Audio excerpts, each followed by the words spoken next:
Le nettoyage de l'eau de cette piscine verte ou encore le retard pris dans les travaux du village olympique, les JO ont coûté cher. 7 millions d'euros de dépenses de dernière minute. Des frais que le CIO a comblés en piochant dans le budget des Jeux paralympiques. Résultat, entre 40 et 60 fédérations pauvres pourraient ne pas pouvoir envoyer ses athlètes à Rio. Le problème le plus urgent à résoudre est le financement des voyages des fédérations paralympiques qui ont besoin de cet argent pour les billets d'avion de leurs athlètes. La priorité est de savoir de combien nous avons besoin pour ces voyages et sous quel délai nous pouvons réunir ce montant. Les problèmes financiers des Jeux de Rio ne s'arrêtent pas là. Avant d'autoriser tout nouveau versement d'argent public, la justice brésilienne réclame plus de transparence.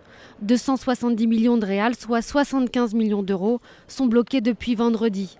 Le maire de Rio, qui annonce avoir fait appel de cette décision, veut rassurer les organisateurs.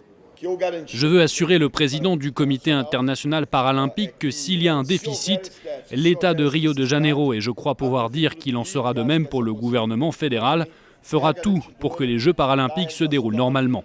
Si les fonds ne sont pas rapidement débloqués, d'autres coupes budgétaires pourraient être nécessaires. Les Jeux paralympiques souffrent d'un manque de popularité. Les billets dans les stades se vendent mal et les sponsors sont beaucoup moins nombreux que pour les Jeux olympiques.